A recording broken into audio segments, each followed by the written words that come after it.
तो अगला है inverse of a function.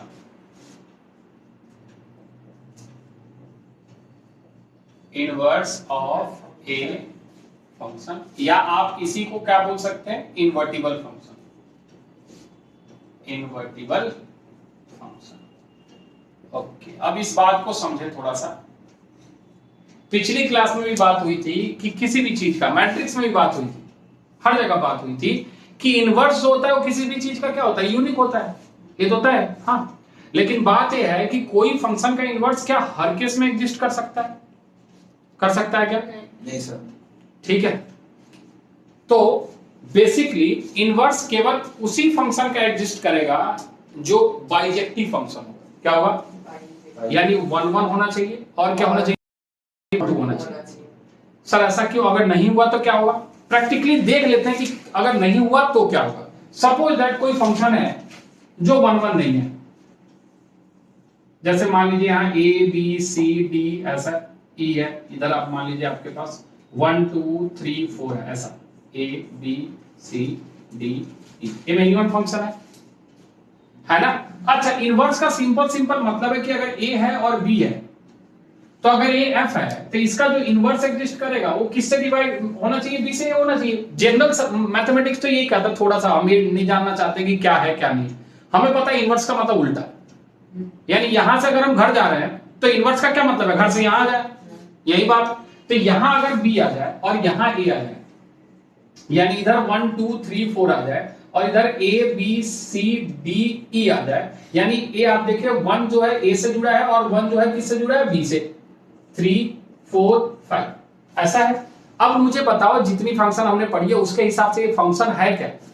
Inverse तो बाद में, पहले ये फंक्शन है क्या? नहीं होगी सर। अच्छा सर, इनवर्स फंक्शन भी फंक्शन ही है? हाँ ऑब्वियस सी बात है, इनवर्स फंक्शन तो नाम है, सॉल्व होकर वो जो फंक्शन आएगा वो भी तो एक तरीके का फंक्शन ही होगा। तो पहली बात तो इनवर्स बाद की बात है, ये तो फंक्शन ही नहीं हो रहा है, यानी इसीलिए इसका 1 1 होना जरूरी है। लेकिन सर ऑन टू होना क्यों जरूरी है? केवल 1 1 होगा तो नहीं चलेगा क्या? वो भी चेक करते हैं। अगर मान लो कि यहां आपके पास x1 है, x2 है, x3 है, x4 है, इधर आपके पास मान लीजिए y1 है, y2 है, y3 है, y4 है, y5 है, ऐसा। सर तब भी तो फंक्शन होगा, वही वही देख रहे हैं ना, ये अभी 1 1 है लेकिन ये ऑन टू नहीं है, ये ऑन टू नहीं है। तो अगर पलटोगे तो आप देखोगे ना कि इधर y5 खाली रह जाएगा, y1 y2 y3 y4 y5, और इधर कितना आ जाएगा बच्चे, x1 x2 और x3 और x4। तो ये y1 y2 y3 y4 ये खाली रह गए, यानी इसलिए ये भी बात तय करना पड़ेगा कि इधर कोई खाली नहीं रहना चाहिए। अगर ऐसा हुआ कि वो 1 1 भी हो और ऑन टू भी हो, तब जाके उसका इनवर्स एग्जिस्ट करेगा। समझ में आ रही बात? तो लिखे डेफिनेशन, लिखे डेफिनेशन, लिखे कहता है let a function f defined from a to b and f is 1 1 and on to 1 1 and on to function. बगल में आप इसको क्या लिख सकते हो बच्चे, बाइजेक्टिव, पढ़ा रखा है ना। तो अगर हमारे पास कोई f फंक्शन है जो a से b में डिफाइन है और वो कैसा है, 1 1 है, on to है, तो कहता है then there exists another function, there exists another function g such that g defined from b to a such that g defined from b to a, या फंक्शन g यही लिख दो, g defined from b to a such that GOF is equal to IX and FOG is equal to IY, where IX and IY are identity function of X and Y, then G is called the inverse of F and vice versa। Vice versa का मतलब समझ में आता है, f is called the inverse of g। उल्टा भी, अगर f g का उल्टा है तो g क्या है, f का उल्टा है। ये तो हो गई डेफिनेशन की बात, जो हम अपने लेवल पे बात करें तो हमें रत्ती भर समझ नहीं आती कि कहना क्या चाह रहा है। अगर कोई इनवर्स हमसे पूछ रहा है तो यही बात होता है इनवर्स का मतलब कि उसका उल्टा हो। तो x का उल्टा 1/x सर क्या उसका इनवर्स है? क्या हो सकता है, लेकिन ये क्या कहना चाह रहा है उसको समझे। कह रहे हैं कि अगर कोई फंक्शन गिवन है हमारे पास, तो दूसरा एक दुनिया में फंक्शन एग्जिस्ट करता है जिसको जब हम उस फंक्शन के साथ मिलाएं, यानी कंपोजिट फंक्शन निकालें, यानी एफ ओ जी निकालें या जी ऑफ निकालें, तो सॉल्व होकर या तो y आ जाए या तो क्या आ जाए, x आ जाए। तब अगर ऐसा कुछ आता है तब उस फंक्शन को हम क्या बोलते हैं कि वो गिवन फंक्शन का क्या है, इनवर्स है। अब थोड़ा सा कंक्लूड कर रहे हैं, फिर से बता रहे हैं कि बेसिकली जो इनवर्स निकालने का मेथड है वही रेंज निकालने का मेथड है कि x को y के टर्म में एक्सप्रेस करेंगे, फिर उठा के रखेंगे फंक्शन के अंदर। और जो ऑन टू प्रूफ करने का तरीका है वही इनवर्स निकालने का तरीका है। यानी जिसको रेंज निकालने आता है और जिसको ऑन टू प्रूफ करने आता है उसके लिए इनवर्स कुछ है ही नहीं।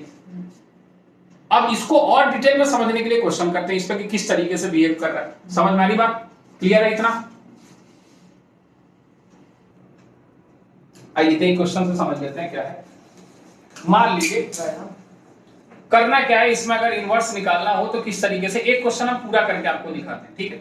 जैसे मान लीजिए क्वेश्चन है आपके पास कि let f of x is equal to कुछ भी ऐसा फंक्शन ले लेते हैं, like x minus x plus 2 divided by 4x minus 3, ऐसा ले लिया हमने, ठीक है। Let f x is equal to x plus 2 4x minus 3 defined from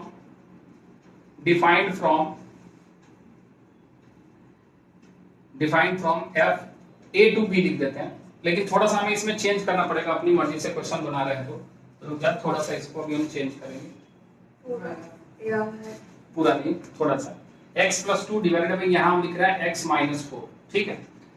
जहां पे हम लिख रहा है f defined from a minus domain में हमें 4 हटाना पड़ेगा, ठीक है, से लेके b माइनस यहां हमें 1 हटाना पड़ेगा, फिर बाद में हम थोड़ा चेक कर लेंगे ये किस में डिफाइन है, a से b में डिफाइन है। किस में डिफाइन है?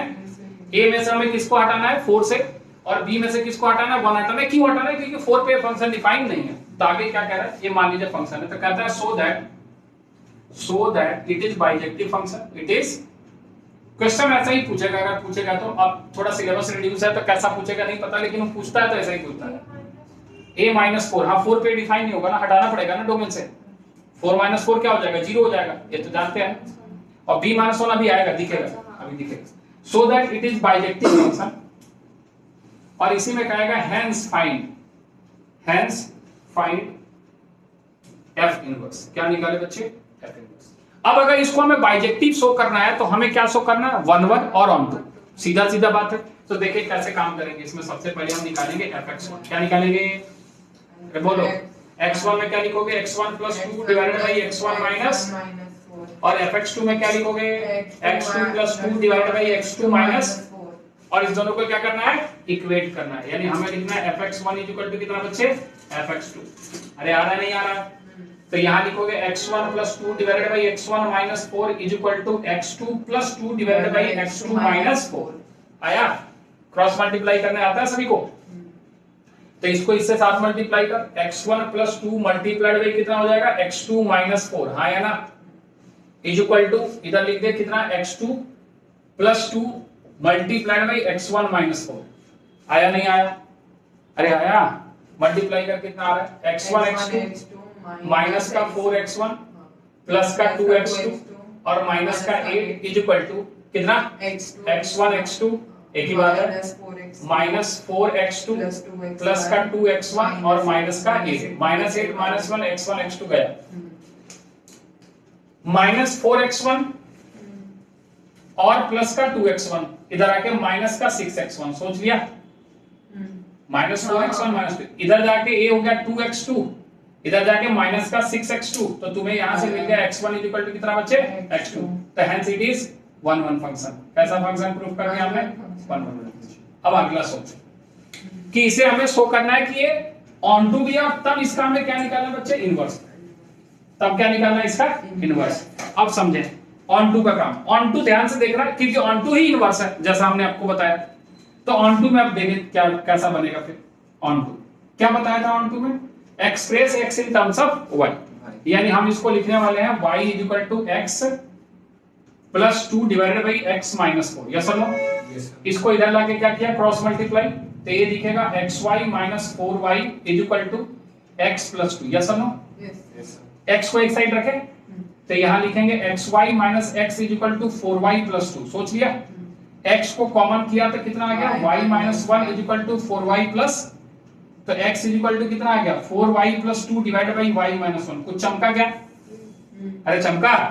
y b में से हम 1 क्यों हटाए? इसीलिए हटाए क्योंकि उसके लिए कोई इनपुट हमारे पास है नहीं। आया नहीं आया?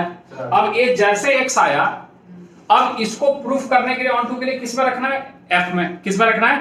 और थोड़ा ध्यान से देखना, f में जैसे इस चीज को रखोगे तो ये और कुछ नहीं है, ध्यान से देख, ये gy ही तो है। अरे ये भी तो एक y में फंक्शन ही तो है। अरे ये नहीं समझ में आ रहा है? ये समझ, ये x है, इतनी वैल्यू आई, लेकिन अपने आप में ये क्या है, फंक्शन ही तो है। gy is equal to 4y plus 2 divide by y minus है, पॉलिनोमियल ही तो है, रेशनल फंक्शन। हाँ या ना बोल? अब इसको उठा के हमें कहां रखना है, फंक्शन में। ऑन टू के लिए थोड़ा करना है काम। f बता भैया, इसके जगह क्या रखेंगे, x के जगह 4y प्लस 2 डिवाइड बाई कितना, y माइनस 1 है। तो फंक्शन क्या था, x प्लस 2, तो जहां जहां x है इसको चिपकाएगा। तो क्या चिपकाएगा यहाँ पे, 4y plus 2 divided by y minus 1, और प्लस का कितना बच्चे 2, फिर नीचे लिखेगा 4y plus 2 divide by y minus 1, और माइनस का कितना 4। अरे आया नहीं आया? एलसीएम लेने आता है, डायरेक्ट लिखे 4y प्लस 2 माइनस प्लस का 2y माइनस का 2 डिवाइडेड बाई 4y प्लस का 2 माइनस का 4y, और माइनस माइनस प्लस का 4। आया क्या? समझ में आ रहा? y माइनस 1 गया, 4y plus 2y 6y, 2 cut गया, और यहां से ये कट गया तो ये 6y, यानी ये सॉल्व होके कितना आ गया बच्चे, यही लिख देता 6y अपॉन कितना आ गया 6, तो कट के कितना आ गया y।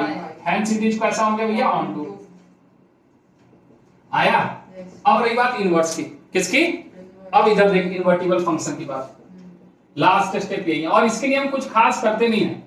इनवर्स ऑफ f, इसके लिए काम यही करना है कि जो आपने ये काम किया है उसको यहां चिपका दे कि x इज इक्वल टू कितना लिख दे, 4y प्लस 2 डिवाइड बाई कितना, और मान ले लेट इट इज gy। क्या मान ले इसको, gy।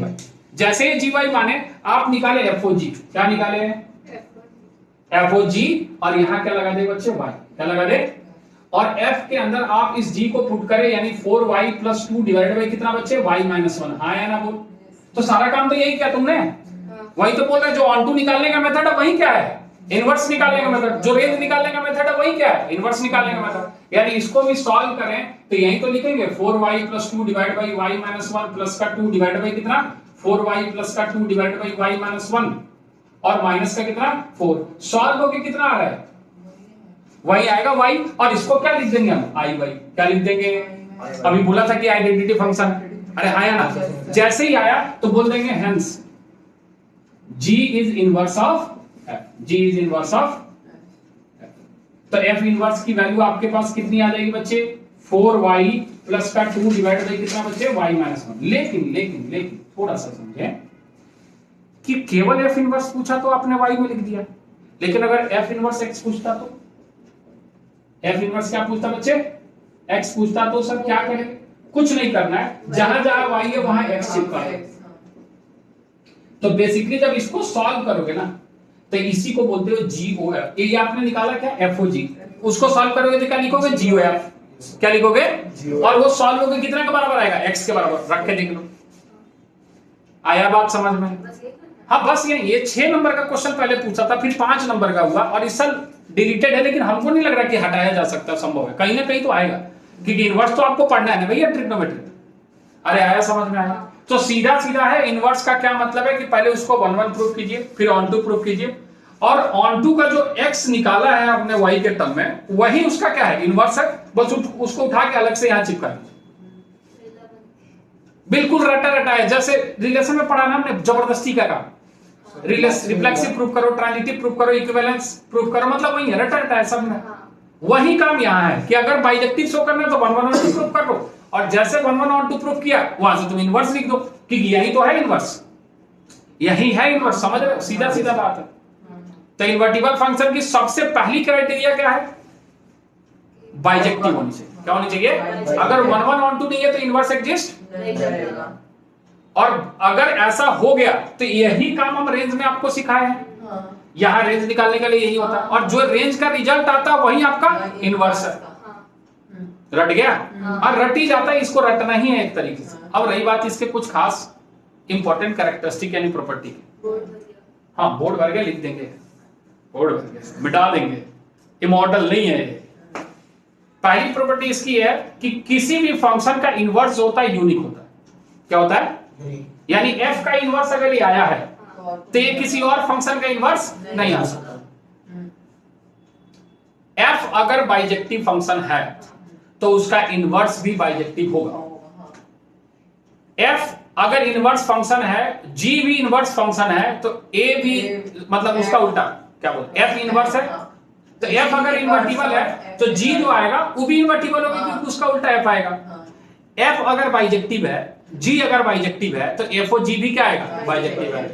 और तीसरी प्रॉपर्टी तो हम आपको लिखे थे, f और g का इनवर्स कितने के बराबर है? g inverse o f inverse. Reason अब समझ में आया क्योंकि डोमेन को रेंज बनना है और रेंज को डोमेन बनना है तो पलटना तो है। अरे यार ये बात समझ में नहीं आ रही? ये लिखवा देंगे, अभी लिखवा देंगे इसको। इधर ये हो गया, इधर वाला हो गया। डेफिनेशन लिख लिया? डेफिनेशन लिखा देवी? डेफिनेशन लिख लिया? ये लिख लिया ना? ठीक है, चलो तो इतने में हम आपको पॉइंट्स सब लिखवा देते हैं। बाकी पॉइंट्स भी आपको धीरे धीरे हम बताते रहेंगे। ऐसे सारी चीजें एक जगह बताएंगे, हमारे पास एप्लीकेशन नहीं है ना तो समझ नहीं आएगा। जितना अभी समझ आ सकता है उतना लिखवा दें, ठीक है? पहला प्रॉपर्टीज है ना। हाँ कुछ भी लिखा है, कुछ भी। आधा तो बैच इसीलिए परेशान रहता है कि सर टॉपिक का नाम क्या डाले, सर टॉपिक का नाम इंपॉर्टेंट पॉइंट्स। पहला कि the inverse of any function is always unique,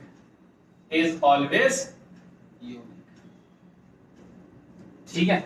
इसका बुक्स में अगर आपके पास सिंगेज वगैरह है तो सिंगेज में आप पढ़ोगे ना तो वहां इसका प्रूफ भी दिया होगा। मान लिया होगा कि f का 2 इनवर्स है, f g1 मान लिया, g2 मान लिया और फिर खुद ही को गलत साबित कर लिया, ठीक है? देख लेना बुक से, ऐसा कुछ महत्व है नहीं। दूसरा प्रॉपर्टी हमने आपको क्या बताया कि अगर f बाइजेक्टिव है, क्या बच्चा? f is bijective, then g का मतलब f इनवर्स ही तो है। f inverse is also bijective, ठीक है? तीसरा कि f o g का अगर हमसे कोई इनवर्स पूछता है तो हम बोलेंगे g इनवर्स o कितना बच्चे? f inverse. या g o f का कोई इनवर्स पूछता है तो हम बोलेंगे f inverse o g inverse. और क्या बताया? ठीक है, इनवर्स का इतना, ठीक है? f इनवर्स का इनवर्स फिर से क्या मिलेगा? f ही मिलेगा। ये तो मैट्रिक्स से भी वही चीजें जनरलाइज हो रही है, ठीक है? तो इतनी चीजें हैं आपके इनवर्स में, लेकिन जो जरूरी है वो ये है कि भैया रटा रटाया मेथड है, 1 1 पुट कर इनटू ऑन टू प्रूव कर और ऑन टू का ही रिजल्ट उधर ले जाके चिपका दे, इनवर्स है वही। जेई वगैरह में तो डायरेक्ट आंसर दिख जाता है, एक लाइन में आपको पीवाईक्यू में दिखाएंगे, एक लाइन में डायरेक्ट आंसर दिखता है, सीधा सीधा, कुछ करने की जरूरत ही नहीं है। हाँ, जिसको कंपोजिट फंक्शन में इन्वॉल्व करता है उसका इनवर्स निकालने में थोड़ी सी हमें मेहनत करनी पड़ती है। समझ में आ रही बात? कोई कंफ्यूजन?